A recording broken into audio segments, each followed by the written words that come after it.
Welcome back to the studio. I'm Guru Kathryn, founder of Geode Blockchain and guide for your personal and spiritual journey. If you like what you hear today and you want to go more in depth on your own situation, join us on the blockchain side, on the personal and spiritual development side. Just check out the notes. All the links are in there where you can book time directly with me to get involved, to go over your specific situation. You can get links to the books and all the things. They're in the notes. Check it out. Today we're going to be talking about the big red book, Purna Asatti, a roadmap to a better life through complete connection. And coming up on the 5th anniversary of this book coming out, and it's probably one of the more unusual books you've ever seen in your life. I wrote it in 2019. We're going to be talking about why I wrote it, why people don't give it back when you lend it out. Please be careful. This is this craziest phenomenon I've ever seen with a book. If you lend it to someone else, they will not give it back. And it happens over and over and again. I get messaged about it all the time.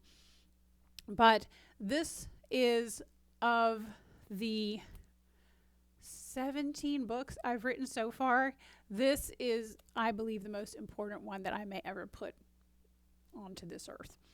I wrote this book because I went through my own personal journey, obviously, and as we all do, and it took me about 12 years to get to the point where I just felt like I was really happy with my life. Now, I started out in a pretty icky situation. When I first woke up, I had a lot of work to do. So it makes sense, and one should always be patient with themselves when it comes to the personal journey, yes, but I'm not a very patient person, and I thought to myself, there's got to be a way to speed this up.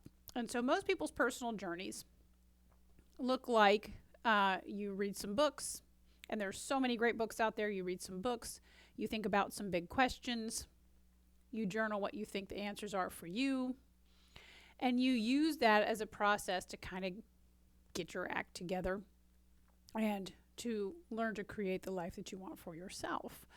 And we all end up doing the same homework as part of the journey. So if you think of your personal journey as really just a series of tasks that you have to complete, I know life's a lot like a video game. You have to do the tasks in order to level up. So for example, you have to go back through your previous experiences that keep causing problems in your life, and you have to say, what have I learned from these? And you have to do that work in order to process your experiences and let them go, right? You have to understand your needs and learn to meet them. You need to understand how to interact with others and what their needs are and when you should or should not meet those needs. You have to understand what your ideology is. You have to learn to forgive yourself and forgive others, and the list goes on and on. And so I really studied the process of the personal journey and the spiritual journey. And I found out that, number one, I was not the first person to study this. There were a whole bunch of them from Robert Keegan, Jane Lovinger, James Fowler, Sri Aurobindo, and more, who studied the process itself. And they each had seen pieces of it. And what I was able to figure out is that it's actually 11 stages that you go through in the personal journey. But here's the really big deal. It's not a straight line. It's not a staircase. It's a cycle. And you go round and round and round and round and round and round over and over and over from the minute you're born to the minute you exit this incarnation.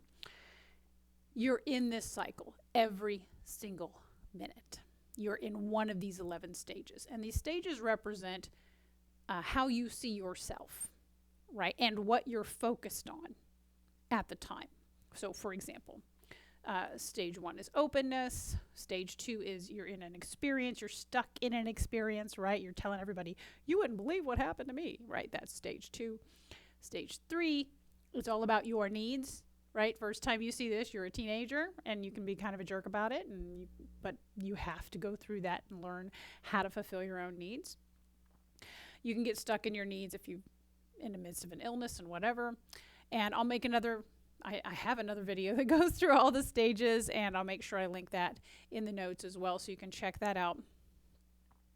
So you're going through these stages all the time, every minute. In fact, right this minute, you're in one of these 11 stages. And then to move to the next one, or to move to a more pleasant one, an enjoyable one, you have to do certain homework. Whether you're in stage 6 and you have to do the work of forgiving yourself and forgiving others, that's tough. I'm not saying the work is easy.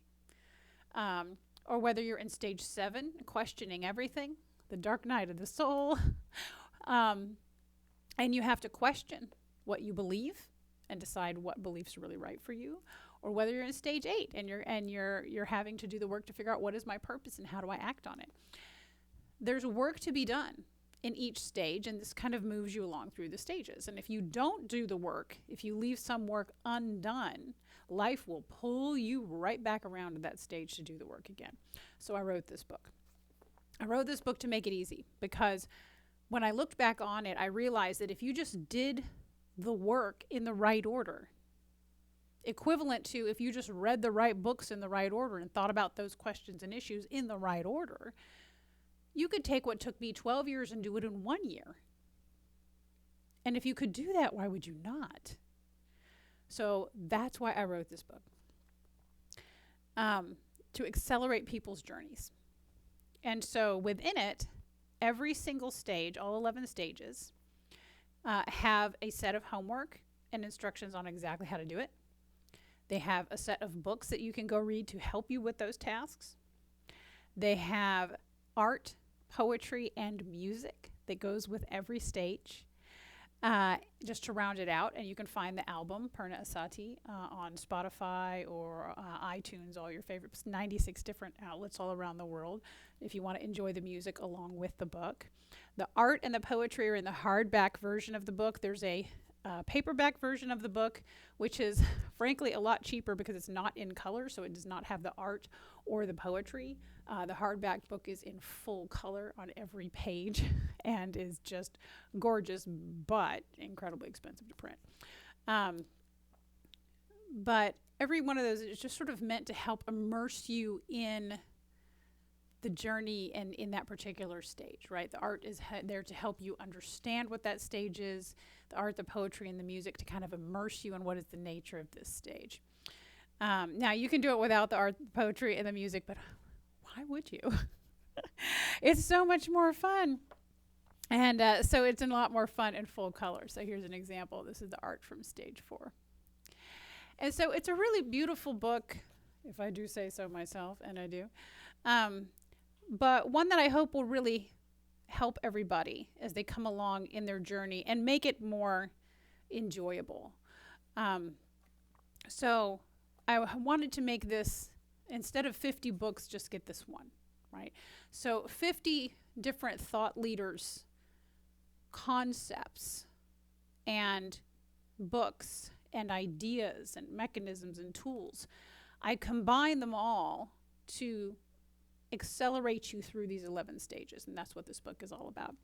So it's pretty exciting. As I'm recording this, we are coming into the 5th anniversary of Purna Asatti, and we have had one particular problem, and the problem is when people lend this book to their friends, they refuse to give it back, and this is not an isolated event.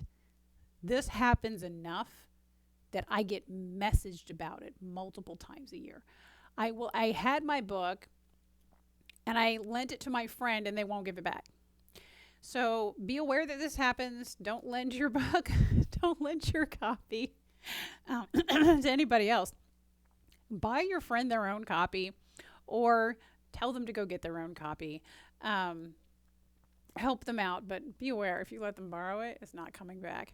So that's a little bit about Purna Asatti. This is the one closest to my heart of all of the, I think we're up to 17 books now that I've written. I think 8 or 9 of them are still on the market. I'll put links to all of them in the notes.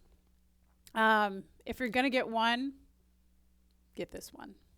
Start here. And then I hope this helps your journey. And as it's helping you move through your journey, then there are other more supportive books that I wrote after this one that focus more on how the stages apply in your business life, to your money. Yes, because your financial journey is in here. Your financial journey, your spiritual journey, your personal, emotional, intellectual, physical journey is all in here.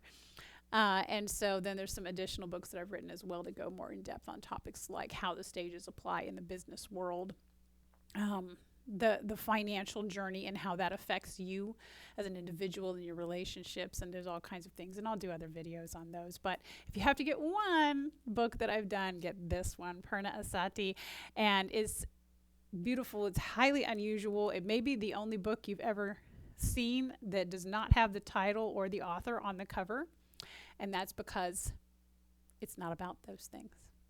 It's the one and done book for personal development. So I hope you enjoy it. You can send me your thoughts, your questions, ideas. You can gripe about how you lent your friend your book and they wouldn't give it back at my website at KathrynColleen.com. I'll link that in the notes as well. But go get yourself one of these, and I hope it helps your personal journey. Do send me your questions. Send me your questions as you go through your journey so that I can help. If you have a question, then I'll bet lots of other people do too. And maybe we'll help lots of people if I can answer that question for you in a future video.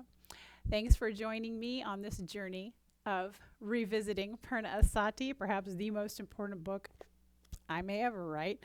Let me know what you think. See you soon.